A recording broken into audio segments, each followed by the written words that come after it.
Bueno, buenos días, buenas tardes, buenas noches, sea el horario que nos estén viendo a todos y a todas. Vamos a dar comienzo a la siguiente videoconferencia a cargo de Silvia Duchaski. Silvia es licenciada en Ciencias de la Educación y magíster en Sociología de la Cultura y Análisis Cultural por IDAES de la UNSAM. Es investigadora principal en programas de políticas, lenguaje y subjetividades de educación en el área de Flaxo, Argentina. Coordinadora del proyecto de gestión educativa de la Flaxo, es autora y coautora de numerosas publicaciones, algunas de ellas Política de la Escucha en la Escuela, Desarmando Escuelas, en coautoría con Elina Aguirre, Imágenes de lo no escolar, las 3 obras editadas por Paidós, en coautoría la última con Diego Stuttgart. Ha sido coordinadora general en los documentales Entre Líneas, En la Esquina y La Batidora, realizados en el marco de proyectos de investigación anteriormente citados. A su vez, es autora y forma parte del comité editorial de la revista digital Tráfico de Experiencias. Silvia nos va a hablar en su conferencia llamada Lo que puede un intruso en este tercer Congreso Internacional de Educación. Bienvenida, Silvia. Hola, bueno, buenos días o buenas tardes a todos, a todes, a todas. Me gustaría como reflexionar y compartir algunas de las hipótesis que estamos pensando a la luz de esta pandemia. No necesariamente hablar de la pandemia, pero es impensable para nosotros referirnos a cualquier cuestión si no tenemos en cuenta lo que pasa por nuestros cuerpos, por nuestras vidas, lo que se ha movido, y en ese sentido es que me parece que la escuela está en una oportunidad de repensarse nuevamente. Antes de empezar a desplegar mis hipótesis, yo quisiera, Marco, si es posible, compartir un fragmento chiquitito, les cuento, de una película que nosotros filmamos en el 2004, 2005. Y ustedes me dirán, bueno, 2004, 2005, acabas de decir que hablar de la escuela es impensable si no se la ubica en estas condiciones de alteración radical y nos vas a mostrar una película del 2004, 2005. Lo que me interesa es un fragmento de 2 minutos, porque ahí aparece una pregunta que para nosotros es la pregunta motor de todos los tiempos, pero más que nunca de este tiempo. Entonces quisiera que veamos ese minuto y pico, esos 2 minutos, y entonces después recuperemos la pregunta que queda flotando al final y la hagamos trabajar a lo largo de lo que vamos a compartir. ¿Podemos verla?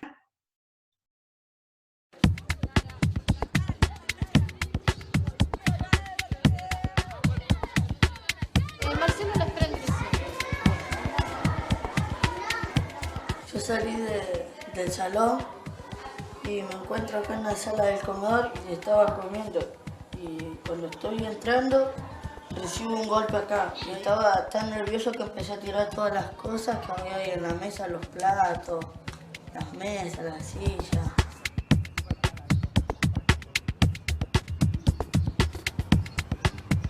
Vino mi hermano con un revólver para que le quería pegar, pero no andaba el revólver, le quería pegar así para romperle la cabeza. Y vino mi mamá y dijo que lo iba a arreglar la policía y yo me largué a llorar con toda la bronca porque no quería que la policía lo tenía que arreglar yo.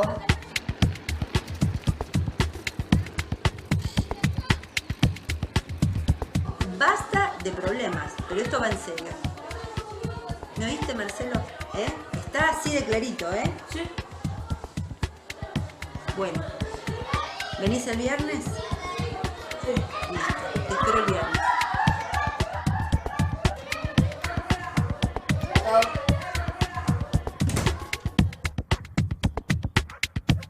¿Qué puede una escuela? En ese pedacito de película nosotros podemos escuchar una pregunta que Cristina hace mirando a la cámara después de haber transitado una situación compleja con un pibe de la escuela. Una escuela de González Catán, con urbano bonaerense, ya en esas condiciones, barrios de enorme precariedad, en este momento multiplicado. La pregunta que ahí queda flotando es, ¿qué puede una escuela? Fíjense que esta no es una pregunta cualquiera, porque cuando uno dice qué puede una escuela, ya no dice qué es una escuela. Y tomar la decisión de ese pasaje implica unos movimientos muy grandes. Estoy abandonando el qué es una escuela, porque qué es una escuela implica un saber que se posee, para pasar a otra pregunta, que es qué puede una escuela. No abandono la escuela, solo que abandono el modo de relacionarme con ella. Cuando digo qué es, me relaciono en torno del deber. Cuando digo qué puede, me relaciono en torno a una investigación. La escuela está presente, lo que cambia es nuestra relación con las cosas. Fíjense que ¿qué puede una escuela? Es una pregunta que en su formulación guarda una ignorancia. Si preguntamos qué puede, es porque no sabemos. Pero al mismo tiempo, si preguntamos qué puede, es porque afirmamos su potencia. Es decir, no sabemos qué puede, pero sí sabemos que puede algo. Si no, la pregunta no se instalaría. Entonces, lo primero que me parece interesante tomar y no perder es la idea de la ignorancia activa. No sabemos qué, pero sabemos que guarda una potencia. Nosotros decimos que la afirmación que es una escuela implica barajar lo que hay con lo que hay. Déficit de atención con Ritalina. Problemas de violencia con derivaciones. Cualquier cuestión que aparece con el vademecum que se nos ofrece. Barajar lo que hay, violencia, déficit de atención, desinterés, bla, bla, bla, con lo que hay. Psicología, derivaciones, medicación, etcétera, etcétera. La pregunta ¿qué puede? Implica laburar en lo que hay con lo que no hay. ¿Y qué es lo que no hay? Lo que no hay no es una falta. Lo que no hay es un pensamiento en relación a lo que no sabemos. Y ahora vamos a ver cómo funciona esto para que no quede como una mera proclama. Porque si algo sobran en educación son proclamas, que tienen poco o nada de verificación sensible. Cosas que se dicen que no se viven, cosas que se dicen que no se efectúan, cosas que se dicen que no se sienten. Entonces, empecemos como con un ejercicio muy breve. Si antes de la pandemia yo hubiera dicho escuela, seguramente podría decir lugar al que se acude diariamente. O podría decir lugar donde hay muchos rozándose. O podría decir aulas. O podría decir lugar donde se cuentan historias. O hubiera podido decir donde se aprenden cosas, a veces, y otras veces se simula que se aprende. Donde alguien habla, donde hablan muchos, donde se escuchan, o hacen que se escuchan, o ni hacen que se escuchan, donde se duerme, donde se susurra, donde se come algo, donde circulan enojos, donde también se conversa, donde a veces ingresa el asombro, donde se lee, si es que se lee, ahora vamos a ver si leer es lo que la escuela cree que es leer, donde se escribe, si es que se escribe, vamos a ver si escribir es lo que la escuela cree que es escribir, donde se trabaja, donde niños, jóvenes, adultos participan circulando, donde abundan papeles, planillas, rigen las normas, la organización jerárquica, donde hay gritos, peleas, silencios, cantos, juegos, corridas, vidas rotas, precariedad, agobio, de 8 a 13 o de 8 a 16, pruebas, compañeros, compañeras, salario, charlas, etc. La marca de todo lo que acabo de decir es el dónde. Pero el dónde no es necesariamente un lugar físico. El dónde es la mirada, es el olfato, es la piel, son los sonidos directos, sin cámara, son los olores, es la incomodidad, son las presencias que dicen hay algo que no soy yo. Esperen un segundo, esta cosa de la... La cuestión es que este donde se ha esfumado. Digo escuela y ya no digo lugar al que acudo. Y ya no digo cuerpos que se rozan. Y ya no digo miradas en vivo. ¿Y qué digo? Centro de distribución de bolsones de comida, punto de conexión virtual o telefónica, fugazmente presencial barbijo mediante, Digo escuela y entonces lo que digo sin dudas, es que hoy la escuela es un nexo vinculante. Esto no lo puedo negar y tampoco lo puedo despreciar. Nexo vinculante es un valor. Pero como diría Spinoza, la existencia, si algo existe es porque puede algo. En este caso, la escuela puede ser nexo vinculante. Claro que ser solo nexo vinculante es un plano de la existencia real que trae cosas, que trae consecuencias, que produce lo que sin ella no se produciría, pero no es todo lo posible que se puede desplegar, aún en la pandemia. Pero digo nexo vinculante, en una circunstancia de dispersión, en una circunstancia de reclusión doméstica.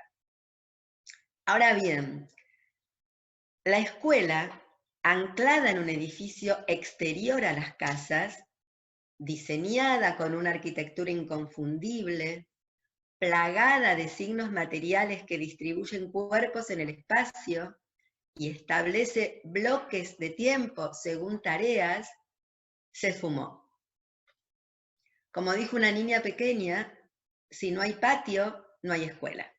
Si no hay aula, no hay escuela. Si no hay voces en vivo ordenando, no hay escuela. Pero sabemos que si nos quedamos con qué puede una escuela, nosotros decimos, hoy una escuela puede ser nexo vinculante. Por ahora, eso. Ahora, habría otra pregunta. ¿Este nexo vinculante sucede en un intervalo o sucede en el caos?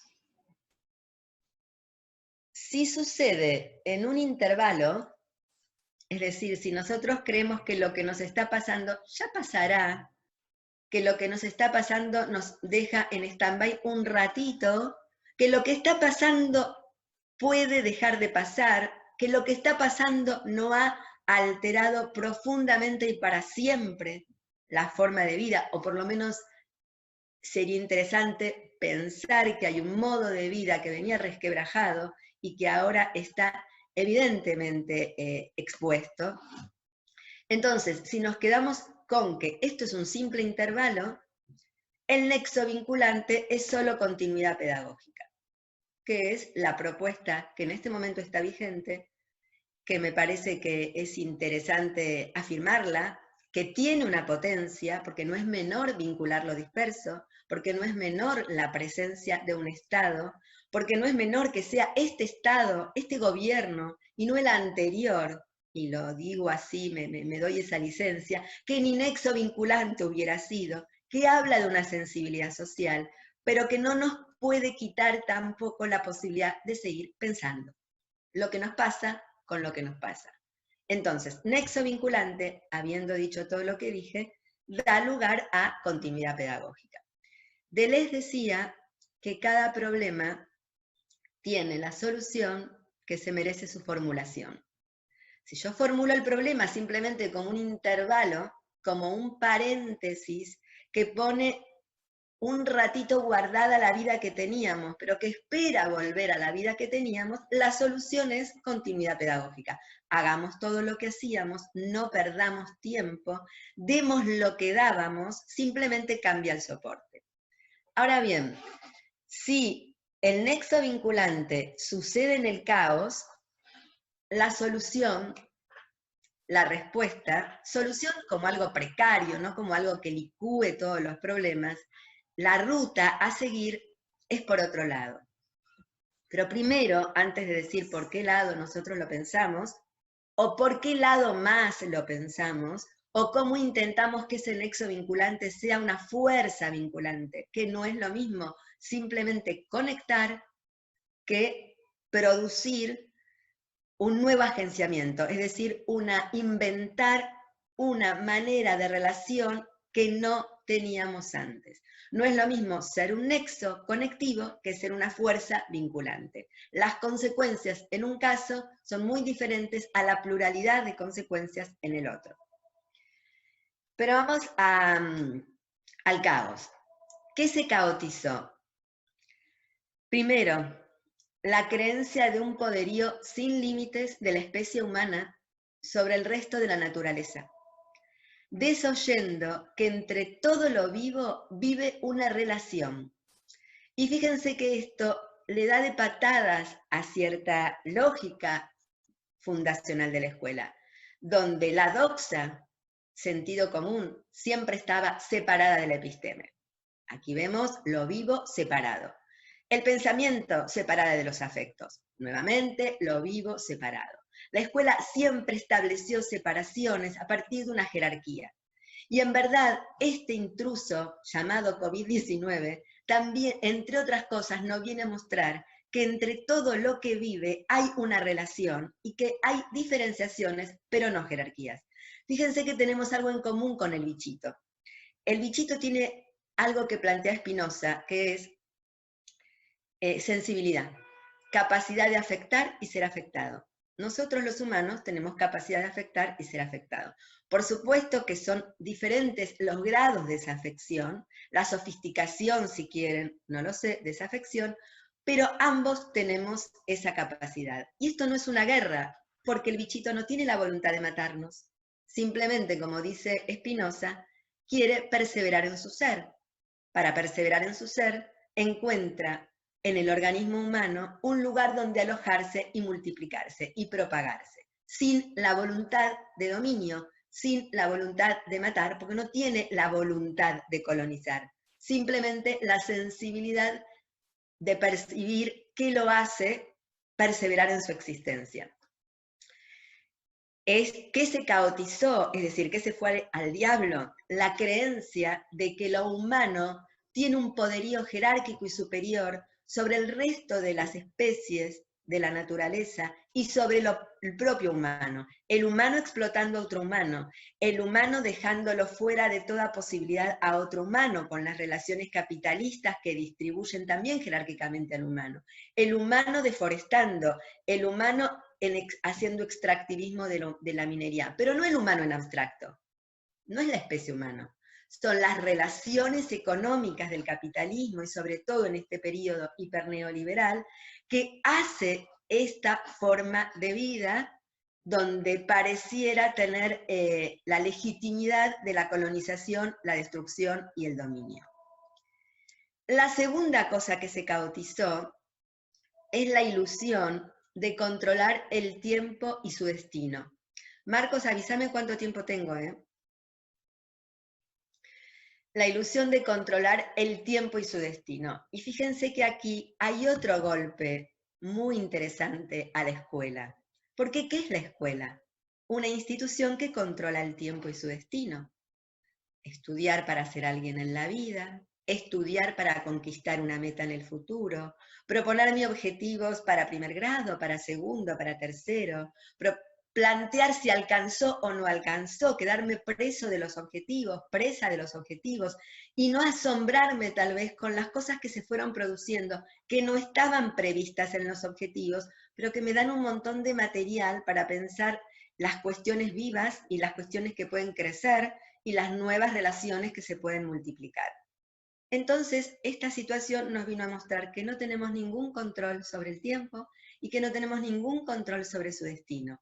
Es decir, que la teleología, que es plantear la vida en relación a una finalidad a alcanzar, lo cual empobrece mucho a lo humano, porque como decía Agamben, no vinimos al mundo a cumplir tareas, vinimos al mundo a vivir, con todo lo que la complejidad que implica el vivir y el aprendizaje del vivir. Es a lo único que vinimos, si es que vinimos a algo, y no vinimos azarosamente.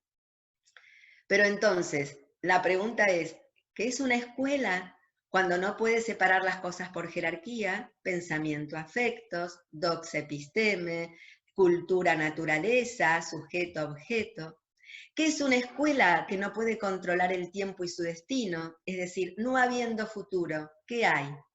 Hay devenir, hay algo más, solo que ese algo más no lo podemos diseñar, no lo podemos manipular, no lo podemos dominar. Simplemente podemos participar de ese devenir tratando de pescar las señales que activen lo que es más vital.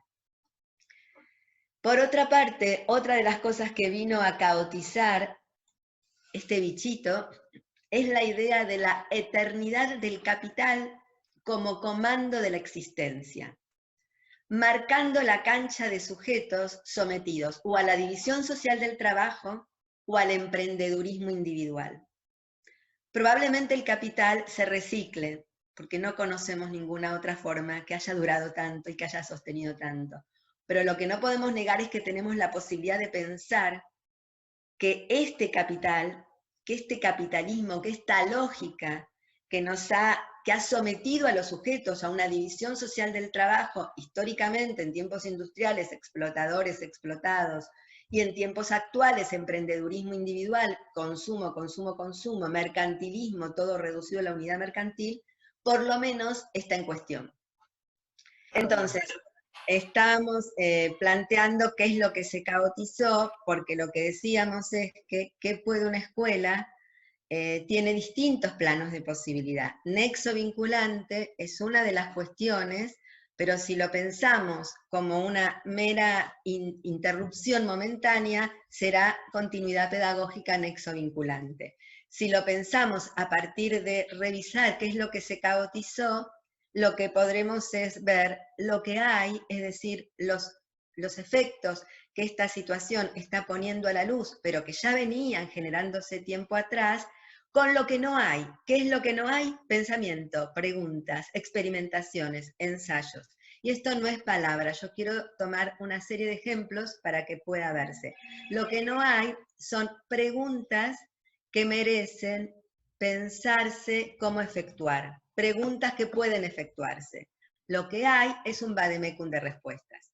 Entonces, ya repasamos esto de qué es lo que se caotizó para ver cómo la escuela puede ampliar su potencia de estar no solo en esta situación, pero en este momento es un ensayo para también poder ver todo lo que puede reformularse. Vamos a empezar con una situación. Lo que hay lo vamos a llamar derrames. En nuestro caso lo que hay no es una interpretación de un déficit. Síndrome de déficit atencional. Eso es una interpretación que bien podría ser otra cosa. Para nosotros lo que hay son derrames, cosas que se le filtran, que se escapan al formato pedagógico, en tiempos de prepandemia, en tiempos de pandemia y en cualquier momento. Cosas que el intruso lo vamos a llamar. Eso que aparece como una interrupción a lo que se espera, lo que se planifica, lo que se piensa, lo que se cree. Para nosotros es la materia más interesante para laburar. Para otra lógica es lo que hay que licuar, es lo que hay que hacer desaparecer, es lo que viene a molestar. Leo una situación que aparece de la escuela. ¿Qué sentido encuentro en este hacer escuela?, se pregunta una maestra. Una piba me escribe y me dice que no puede concentrarse en lo que hace porque no está bien. La llamo. Su entorno familiar es violento. Me dice que es adicta, pero que si yo aviso a las autoridades y la saco de su casa, la empujo a recaer. Tejo entonces redes a distancia. Consigo acompañamiento psicológico, respiro, sigo, ya no soy la misma. Unas semanas después otra estudiante me dice, profe, estoy en la puerta de la escuela con mi hijo. Nos fuimos de casa porque mi pareja me mataba a palos. Otra vez tejemos redes, nos ocupamos como podemos, la ayudamos a establecerse, le conseguimos muebles, cocina, un subsidio y seguimos. Pero algo cambió para siempre. Dos estudiantes no quieren seguir así, están agotadas, no aguantan más. ¿Qué estamos haciendo? Eso es lo que hay. Pero a su vez, pensemos todo lo que nos deja esta situación. Es decir, lo que no hay, pero que es una nueva señal para hacer otra cosa. ¿Qué puede una escuela cuando la complicidad horada la jerarquía? Porque en lo que acabo de leer, ¿qué vimos? Alguien que teje redes, alguien que horada su jerarquía, esto lo puedo hacer, para esto no estoy preparada, para esto sí estoy preparada, esto que lo hagan otros, y me meto ahí a tratar de ver cómo puedo producir lo que en verdad está separado, Isabel Stenger, que es una filósofa de la ciencia, dice, hay una gran diferencia entre la atención como responder a una solicitud de un llamado, hey chicos, presten atención, a prestar atención, porque prestar atención es tratar de ver cómo lo que viene separado puede vincularse de alguna manera. Acá la respuesta de esta docente no fue la respuesta jerárquica, fue la respuesta de la complicidad. Entonces, ¿qué puede una escuela cuando la complicidad horada la jerarquía? Cuando las tramas horadan las soledades, cuando los ánimos ambivalentes horadan la claridad de los propósitos que quieren curar la ambivalencia, cuando los interlocutores horadan los roles, alumno, maestro, padre, cuando las ignorancias comandan más que las funciones. No sé de qué se trata, no sé cómo es, pero pensemos juntos cómo hacer para crear una trama diferente a la que se encontraba, por ejemplo, esta mina cuyo marido la reventaba a palos. Entonces, una vez que yo digo complicidad orada jerarquía, una vez que yo digo tramas oradas soledades, una vez que yo digo ambivalencia de ánimos, no los querramos curar, veamos a dónde nos llevan.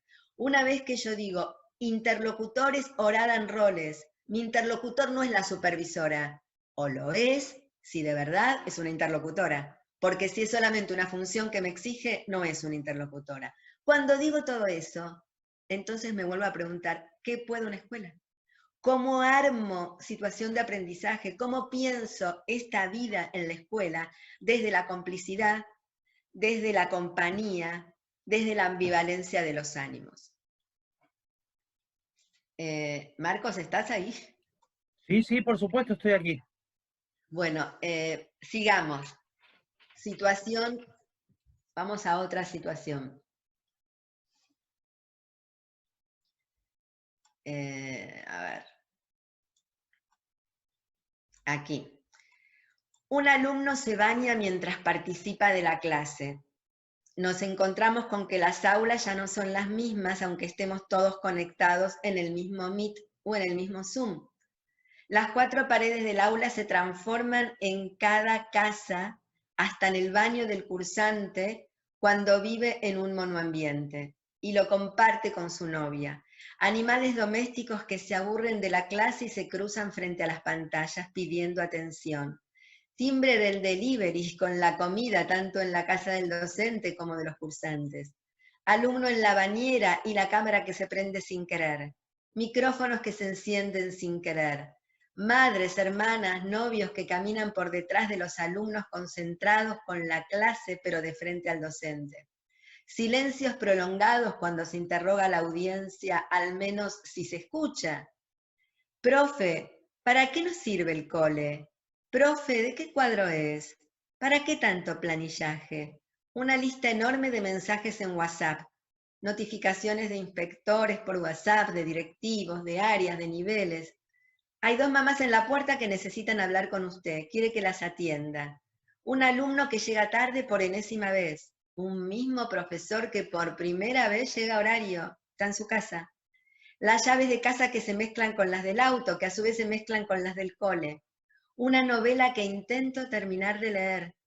Un libro que acabo de terminar de leer en apenas 3 días. Un libro que aún no abrí. Me levanto y desayuno con pausa, sintiendo el aroma del té con jengibre y miel. El calor del sol que entra por la ventana mientras leo y escucho el cantar de algunos pájaros. Disfruto de estas mañanas extrañas. En los días laborales habitualmente no suelo desayunar en casa. Se despierta mi hijo pequeño y la multitarea se torna desbordante. Me gustan estas mañanas, pero extraño las voces de los chicos jugando. La burocracia me asfixia y mata el deseo de inventiva. ¿Qué es lo que hay? Estos derrames. Esto no estaba previsto en la continuidad pedagógica. Esto no está previsto en los formatos. ¿Qué hacemos? ¿Lo derivamos a algún lado? Ya no tenemos a quién derivarlo. ¿Qué hacemos? ¿Lo sancionamos? ¿Pero cómo sería una sanción de una madre que se mete detrás? ¿Qué hacemos? No tenemos vademecum para hacer con eso. ¿Y qué hacemos? ¿Lo desoímos? ¿Acaso eso carga con alguna pregunta interesante? Se borran los confines. ¿Qué es una casa cuando todo sucede en una casa? ¿Qué es una escuela cuando sucede en una casa? ¿Se puede hablar de la escuela cuando no hay distinción de espacios, de arquitecturas, de lugares, de tránsitos? ¿Se puede hablar de una casa cuando la casa concentra absolutamente todo? ¿Dónde está lo doméstico? ¿Dónde está lo público? ¿Qué sería hablar de la escuela? En principio, vemos que todo lo que habla está en quien habla. Por primera vez estamos escuchando que cuando los maestros hablan, ya no hablan de lo que debe ser, ya no apelan tanto a la teoría, ya no hablan tanto en tercera persona, ya están ellos en lo que hablan. Y no quiere decir hablar de lo personal, de lo sentimental, del cada uno. Quiere decir estar en lo que se habla. Néstor Sánchez, un gran escritor argentino, decía, cada uno pierde la voz como quiera, pero también la puede ganar. Entonces no se trata de hablar de mí, ni de hablar de vos. Se trata de estar en lo que se habla. Y si hay algo que la escuela no ha podido desplegar, son voces que estén en lo que hablan. Siempre se habla como una especie de aparato de fonación donde ahí no hay nadie. Todo es muy raro, raro. La primera cosa es esto, estamos en lo que hablamos. La otra cosa es, hablamos en chiquito. Las palabras que más nos rozan son las palabras cortas. Como decía una escritora, que ahora no recuerdo el nombre, decía, las palabras se me hicieron cortas. Té de jengibre, libro que leí en 3 días y apenas abrí, niños que se ríen, seguro antes, pero ahora escucho, que están en la calle, la atención se despierta, se habla en concreto, se habla chiquito, estamos en lo que hablamos. ¿Dejamos de pensar la escuela? Digamos, ¿dejamos de saber cómo hablar de ella? A pesar de la conectividad que la simula, si lo que sale es nosotros en este tembladeral, será que eso tendremos que pensar. El tembladeral que hace temblar la escuela y a nosotros en esa tarea. Ya no habría escuela sin nosotros, y eso es una buena noticia. Ya no habría lenguaje sin que nosotros estemos en lo que se habla. Será algo que le hemos ganado a ese realismo escolar mayoritario o a esa abstracción discursiva donde no había nadie, donde no había verificación sensible de lo que se decía, donde no había posibilidad de asumir la tarea de investigar qué es lo que podemos juntos. Entonces habría 2 planos de la escuela. Un plano que podemos llamar espectral, ese que nos pide seguir haciendo lo que hacíamos, que ya antes venía desvencijado, pero que ahora suena mucho más a espectro. Y otro plano que es lo que irrumpe. Llamémoslo por ahora real, aunque la palabra real tiene sus costados que habría que abrir, pero llamémoslo así, o llamémoslo la intrusión. El espectro o los restos solicitan continuidad de aquello, exceso de burocratización, agobio terrible en el que están los maestros, hiperexigencia espantosa y argucia de parte de los pibes, pantalla negra, me las tomo, me quedo, me voy. Es decir, la caotización, y les quiero decir que el caos no es desorden. En el libro que es la filosofía de Deleuze y Guattari dicen caos es desprendimiento de un modo de ordenación. Cuando las cosas ya no responden a una estructura que le daba sentido y se desprende de eso. Es como cuando uno decía, esto no es una cancha de fútbol, esto es una escuela. Si parece una cancha de fútbol, es que algo de esa materialidad se ha desprendido de una función que le daba ciertos atributos y que no podía ser admitida bajo otros atributos. Pero resulta que suceden cosas que no deberían suceder, pero suceden. O sea que eso se desprendió de un modo de funcionamiento que le da una estructura para empezar a funcionar como pueda.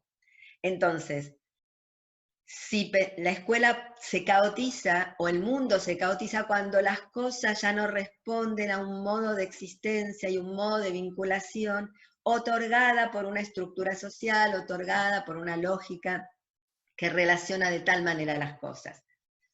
Por lo tanto, si lo que hay es lo que irrumpe, si lo que podemos pensar es lo real o lo mutante, digamos lo mutante, lo que se mueve, la escuela puede ser usina de resonancia, la escuela puede ser laboratorio de ensayo, la escuela puede ser fuerza vinculante y no solo nodo conectivo. Entonces, en ese caso, la función deviene escucha, que no es lo mismo. El lenguaje escolar deviene una lengua con capacidad de hacerle algo a las cosas o de hacernos estar de otra manera entre las cosas. La pandemia parece que le hizo algo al lenguaje escolar. Lo que habla ahora es, a veces, una lengua común. ¿Y qué es lo común de esa lengua? Lo común de esa lengua es la capacidad de preguntarse, ¿y ahora qué? Lo que tenemos en común no es una ideología, lo que tenemos en común no es una corporación, lo que tenemos en común no es una función, lo que tenemos en común es una sensibilidad de escucha. Si tenemos una cierta sensibilidad de escucha, tenemos algo en común. Si simplemente tenemos una función designada, eso es un cierre, eso no es un común sin comunidad, porque el común es sin comunidad, es decir, sin un lugar que agote todas sus posibilidades de estar juntos.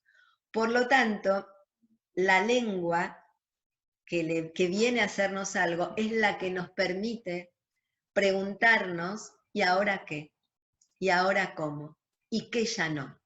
¿Qué ya no y ahora qué? Y el tiempo lineal devino tiempo moviente. ¿Qué puede una escuela entonces? Ser un laboratorio de ensayo, ser una caja de resonancia, ser una fuerza vinculante. Y quiero, para terminar, mostrar algo más, algo lo mostré en las otras situaciones donde trataba de leer qué nos queda para pensar qué inventamos, pero ahora quiero leer algo más. Miren lo que dice Néstor Sánchez, que antes cité. Dice, cuando arranco a escribir, no tengo más que frases o palabras. Decir cómo hay que escribir, poner pautas, ponerle tus palabras a otros, a otras. Más esclavitud que eso, imposible. Te enseñan a perder la voz. Contra eso no tengo nada. Cada uno pierde su voz como quiere, o la gana. Entonces, nos llega esta anécdota.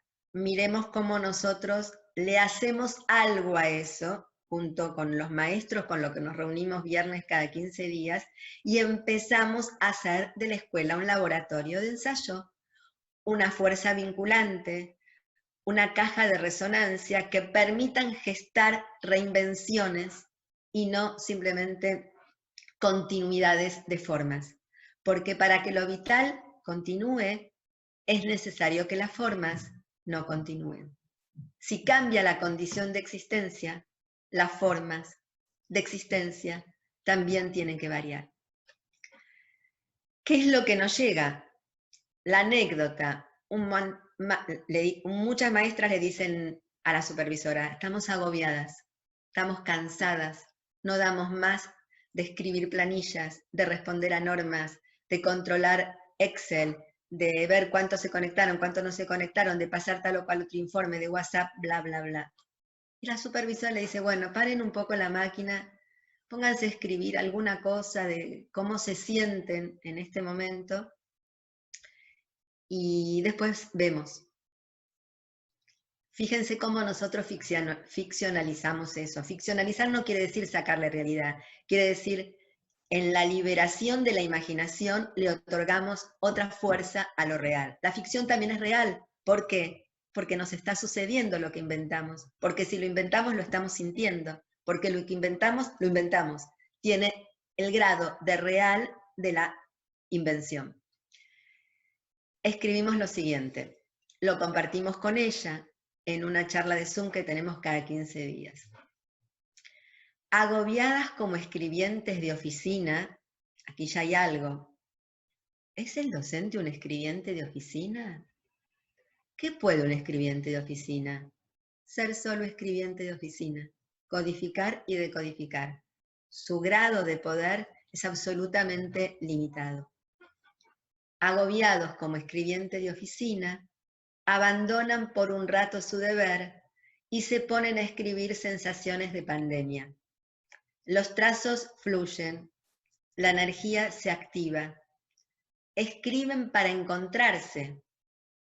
¿La escuela puede pensar algo de esto? Porque cuando se les dice a los pibes que escriban, no es para que encuentren problemas que no encontraban, es para que respondan a la solicitud de escritura de un código que el docente debe entender y debe evaluar. Entonces, si yo digo, escriben para encontrarse, estoy dándole la idea a muchos que escribir es encontrarse con problemas que antes no tenía. Por lo tanto, puedo empezar a pensar la escritura de otra manera con los pibes. Por lo tanto, puedo generar otras tareas. Por lo tanto, suceden otras cosas. No es retórica. Escriben para encontrarse, para dar con nuevas preguntas. La escritura sucede en la suspensión del código. Fíjense todo lo que dije. ¿Con qué me quiero quedar? Escribir, y vean la película Mi amigo Nietzsche, creo que está en YouTube. Escribir no es decodificar un significado.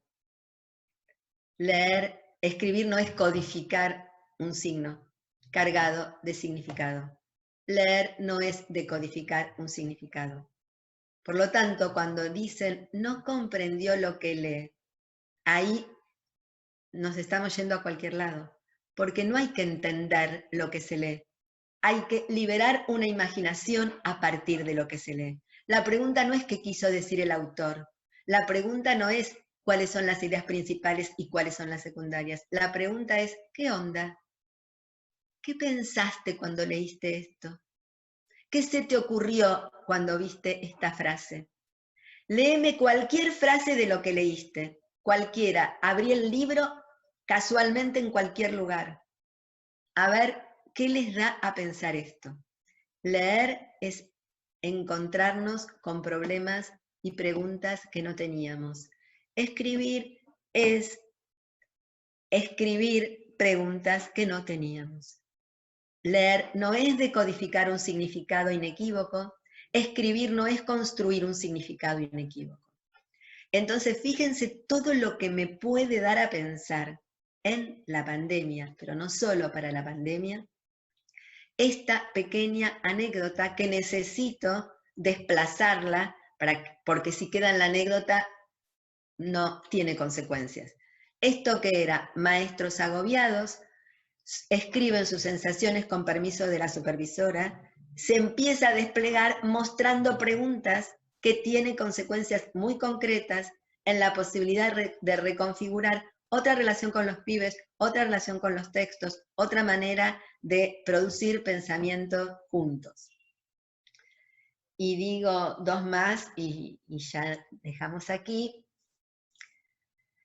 Entonces, la frase que organizaba la anécdota que acabo de contarles y el desplazamiento que hicimos con esa anécdota es una frase que también dice Néstor Sánchez: no hacer juegos con el lenguaje, jugarse en él. Una escritura es de riesgo, de errores y de preguntas. Tres cosas que la escuela no sabe cómo transitar.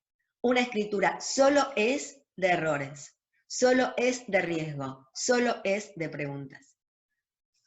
Ahí bien razón tenía Rancière cuando decía enseñar lo que no se sabe. solo se puede enseñar lo que no se sabe.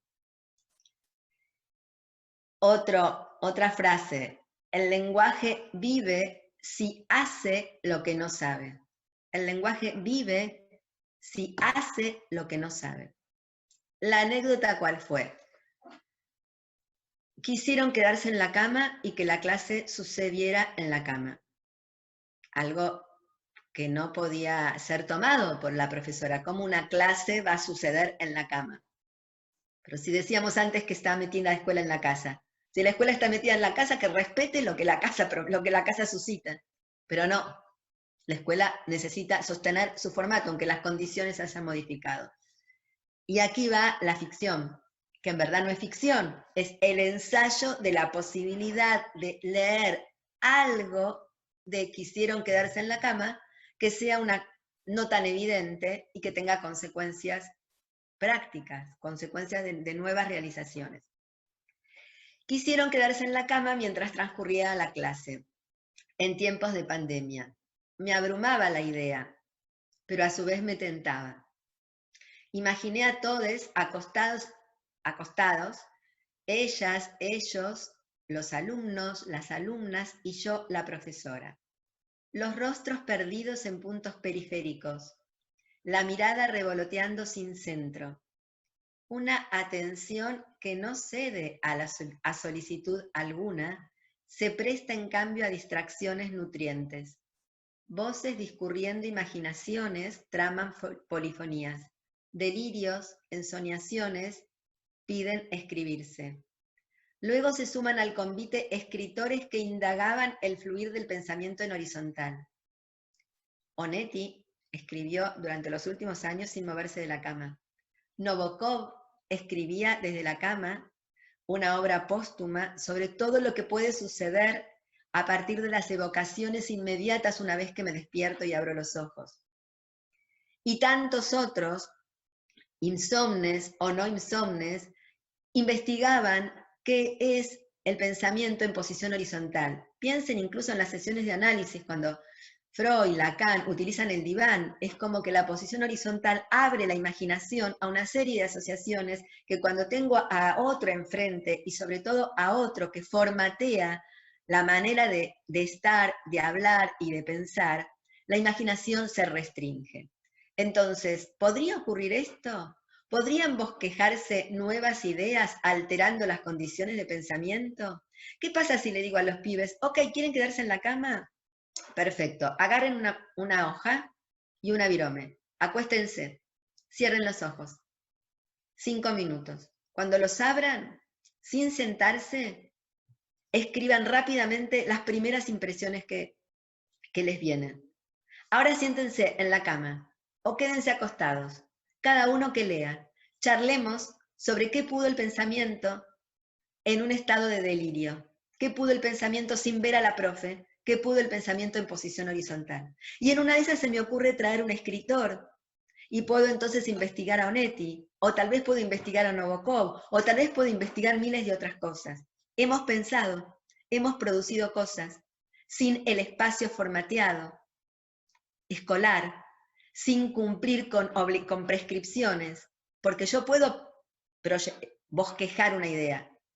Lo que no tiene sentido es planificar en términos de cierre. Bosquejo una idea para laburar con los pibes tal día en Zoom. Me vienen con esto. Si tengo suficiente apertura, sabré tomarlo y empezar a disparar todas estas cuestiones. O sea, no se trata de decirle, bueno, quédense en la cama, y yo darle las pelotudeces de siempre, pero ellos desde la cama. No se trata de imponerle sentarse.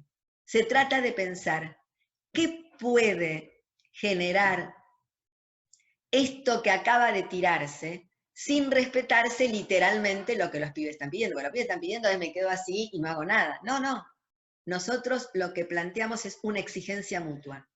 Exigencia a los pibes, exigencia a nosotros. Pero en verdad lo que queremos exigir no es a la persona, es exigirle a la situación que pueda más. Es decir, exigir a una situación su cualidad inagotable. Exigir a una situación su cualidad inagotable. Hacer que las cosas sean inagotables. Me piden quedarse en la cama, los dejo en la cama, ahí lo agoto. me piden quedarse en la cama, aprovecho la cama para disparar todo lo que acabo de decir, ahí no agoto. Exigencia para el docente, exigencia para los pibes, pero exigencia mutua. Lo que el docente no entiende es que la exigencia mutua no implica tener que agobiarme yendo todos los días y bancarme gritos, bla, bla, bla, bla, bla, bla. Exigencia mutua quiere decir ponerme un desafío. Exigencia mutua quiere decir atravesar los propios límites que tenemos para relacionarnos con las cosas. Y creo que me queda una más. Acá está, sí. La última frase, no hay nada que comunicar, solo hacer resonar. No hay nada que comunicar, solo hacer resonar. Dice una docente, Juan me recordaba todos los martes que le envíe la tarea, pero él nunca la respondía. Hasta ahí la maestra o la profesora de secundario, no entendía, estaba indignada. ¿Para qué me pide que se la mande? ¿Para qué me lo recuerda si nunca la responde? Acá va lo que escribimos con ella. Los miércoles de pandemia les enviaba la tarea que responderían al viernes siguiente. Cada martes Juan me lo recordaba y cada viernes su respuesta no llegaba. Juan insistía. ¿En qué? En que un llamado perforara el encierro. Entonces acá la cuestión no es, me pedía la tarea y después no la respondía. ¿Qué me pedía cuando me pedía la tarea?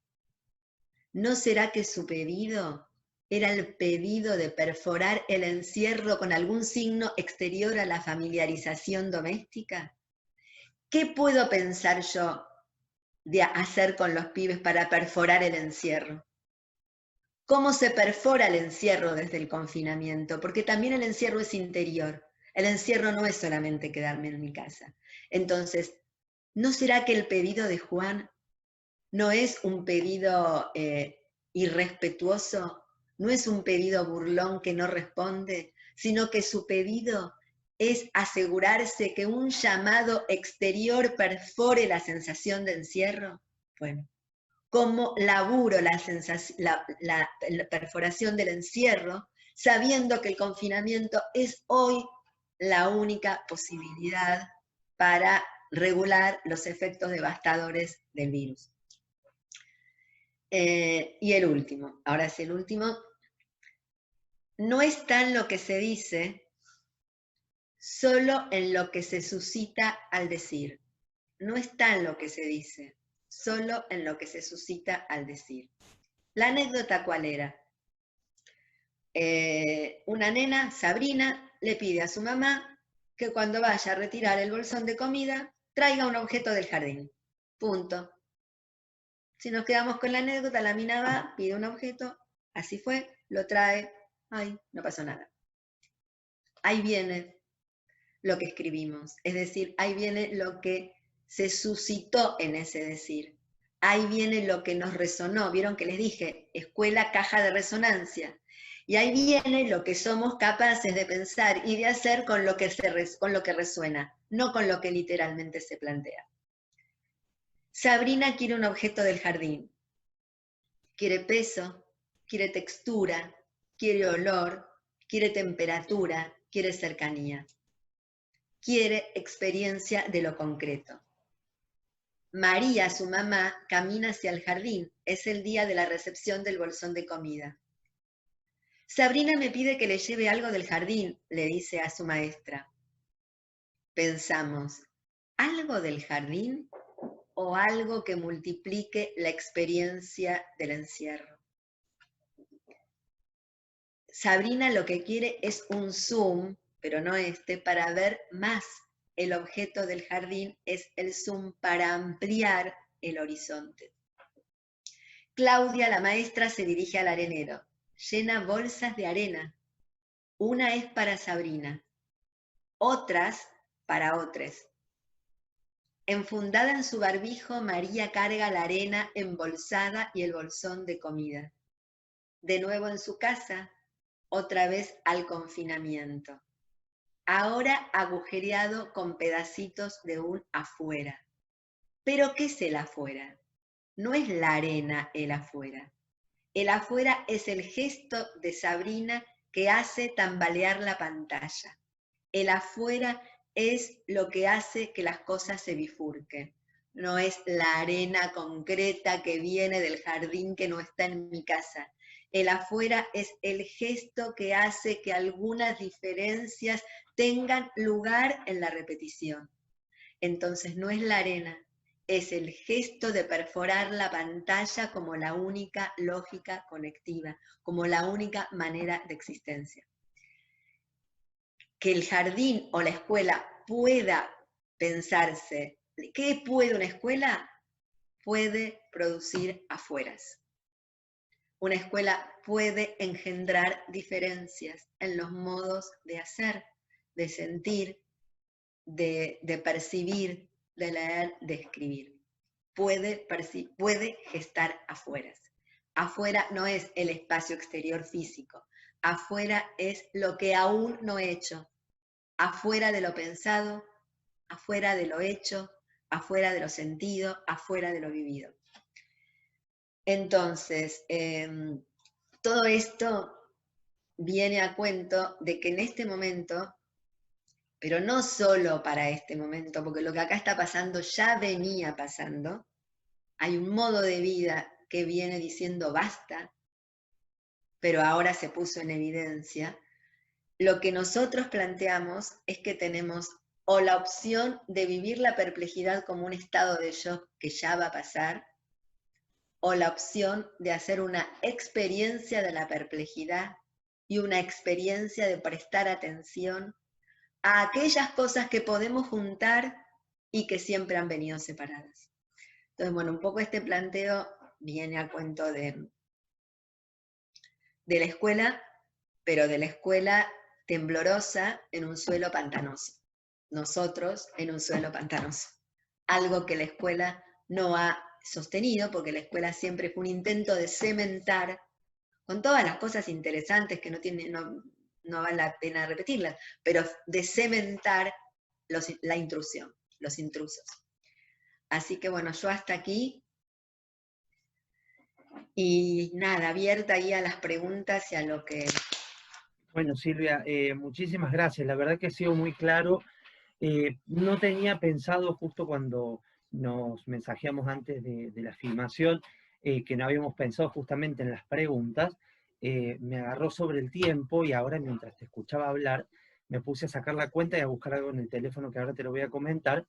Este año se cumplen 10 años de la última vez que yo te invité a un congreso en Córdoba, en el año 2010. Mirá qué loco, 10 años, porque fue en junio y estamos grabando en julio, o sea, 1 año y días, o sea, 1 década. Y me acuerdo que ya en ese entonces habías planteado esto de el agotamiento de una estructura creada a finales del siglo XIX, que no había sufrido grandes transformaciones estructurales. Ya planteabas esto de la adicción al exceso de interpretación. Ya planteabas esto de lo reactivo, es decir, embarazo adolescente, programa de capacitación, inseguridad, pongo policía en la puerta de la escuela. Planteabas ya un montón de cuestiones que ahora en la pandemia explotaron en evidencia, que creo que tienen que ver con esto de sostener la experiencia educativa, ¿no? Me acuerdo que en aquel momento planteaste también esto de el conocimiento, por definición, es aprender a relacionarse con el mundo de las cosas, que en este pensamiento filosófico necesario para pensar la escuela, pierde sentido un montón de cosas como el rol, la función, la estructura física, el orden de los bancos, la disposición de los espacios físicos en las aulas. Entonces la pregunta concreta es, me acuerdo que leíste, que lo acabo de buscar, el poema, el primer verso del poema de Borges, que está en el Golem, que dice, sí, como afirma el griego, en el cartilo, el nombre es arquetipo de la cosa, en las letras de rosa está la rosa, y en todo el Nilo la palabra Nilo. Y extrapolaste esto, recuerdo, a qué hay dentro de la palabra escuela cuando en realidad no está lo que esperamos en nuestra representación, ¿no? ¿Qué considerás con respecto a esto, en virtud de que lo que vos planteabas hace 10 años hoy toma una relevancia casi como indispensable y vital, ¿no? Es que voy a hablar en plural. Y yo empecé con la idea de qué puede una escuela, porque para nosotros, más que los enunciados, lo que valen son los procedimientos de escucha. Y cuando digo procedimientos no me refiero a un instructivo de lavar ropas ni a lo procedimental que ha circulado en algún tiempo en la escuela. Entonces, si lo que uno tiene, si lo que nosotros alimentamos es una sensibilidad para escuchar, para pensar y para armar, lo que va modificándose es con lo que te vas encontrando. Lo que va modificándose son las imágenes que se van gestando, porque los tiempos se van moviendo, los problemas son otros. Pero la escucha es la misma, por eso uno toma Spinoza, toma Nietzsche, y Spinoza, siglo XV, XVI, y hoy estamos siglo XXI, y sin embargo sigue siendo absolutamente fértil. Entonces, a mí lo que me parece que lo interesante es no sacralizar enunciados y congelarlos y repetirlos, sino estar siempre abiertos a la experimentación y a la escritura permanente. O sea, la escritura es incesante, se tiene que ir haciendo todo el tiempo, el pensamiento tiene que ir gestándose todo el tiempo, y van cambiando las respuestas, van cambiando los trazados, van cambiando las imágenes, van cambiando las percepciones. Entonces, lo que yo dije en ese momento lo suscribo ahora, pero por supuesto que con una experiencia de 10 años y con nuevas problemáticas y con nuevas sorpresas y con nuevos conceptos probablemente, y con nuevas imágenes y con nueva materia. La materia va cambiando. Lo que hay que seguir es la mutación de la materia, y entonces lo que uno va a ir diciendo siempre van a ser cosas que no se repiten, pero el espíritu de interrogación creo que sí se sostiene. Ujú. Bien, bien. Bueno, Silvia, esa era la única pregunta porque realmente me acordé de lo que planteaste, y creo que también hay como un pensamiento, al menos de mi parte, como presidente del Congreso y de la Fundación, muy, muy duchaskiano, por así decirlo, en esto de la potencia, ¿no? Porque parecía que todo era déficit cuando empezó la pandemia, y cómo vamos a hacer y qué vamos a hacer. Y yo dije, ¿qué pensará Silvia de esto? Y ahí fue que decidí llamarte, porque digo, A ver, cuando yo yo... creo que esto es complejo, es difícil, es doloroso, no es que lo que sucede conviene, las frasecitas esas hechas, yo No, no no, las por voy a supuesto. abrazar. Lo que sí me parece es que, y acá voy a tomar a Deleuze, donde él dice, hay que querer todo lo que nos ocurra, siempre que podamos extraer un acontecimiento de lo que nos ocurre. O sea, nos ocurre esto. La cuestión no es ni resignarnos, ni esperar que pase rápido, aunque queremos todos que pase rápido. La Sí, sí. cuestión es poder ver qué somos capaces de extraer, qué diferencia respecto a nuestros modos de vida somos capaces de gestar a partir de esta experiencia que estamos transitando. Y quiero agregar una cosa más que dice Isabel Stenger. Ella plantea en su libro, se llama Tiempos de Catástrofe, ella es una filósofa de la ciencia, ella habla de la intrusión. Dice en algún momento que, bueno, en este momento estamos esperando la vacuna como si fuese la gran panacea. Yo creo que obviamente la vacuna es la respuesta a la devastación enorme que está trayendo esta circunstancia a la vida humana. Pero lo que ella plantea es que el problema es otra hermenéutica de lo vivo. Ujú. La vacuna es la respuesta a una urgencia que la vamos a recibir y que la vamos a tomar y que ojalá llegue. Pero el problema es otra hermenéutica de lo vivo. Si no somos capaces de otra hermenéutica de lo vivo, si no somos capaces de encontrar el talón de Aquiles de este capitalismo que está destrozando todo lo vivo sobre la tierra, lo humano también, no será este virus, serán otros intrusos, serán otras cuestiones, pero no hay posibilidades de que la vida siga desplegándose si no hay otra lectura de lo vivo, si no tenemos otro tipo de relación con lo vivo. Y esto no es una tarea individual, y esto no es cuestión de hacerse la huertita a cada uno, que aparte la podemos hacer, ni es cuestión simplemente de ir a comprar, como acaban de tocarme el timbre, yo tuve que bajar de una dietética, de una orgánica, Claro. el arroz maní, que yo lo compro, pero no podemos ser tan ingenuos de creer que el modo de existencia en el que vivimos va a cambiar porque cada uno se haga su huertita. Acá hay poderes muy poderosos que han venido destrozando todo lo que vive sobre no sé si decir sobre el planeta, pero digamos sobre el planeta. Y creo que es política la cuestión y hay que repensar esas relaciones económicas, sociales, globales, sexuales, afectivas, hay que repensar el modo de existencia. Entonces, si esta situación nos empuja a repensar profundamente el modo de existencia, a repensar profundamente los modos políticos y estratégicos para poder ir produciendo, así como el feminismo fue una oleada que se propagó como un virus, bueno, ir viendo cómo se propagan otros virus, otros virus, me refiero políticamente hablando, Sí, sí, sí. otros virus de pensamiento, de afectividades, de decisiones, de economías. Bueno, entonces, la pandemia bienvenida.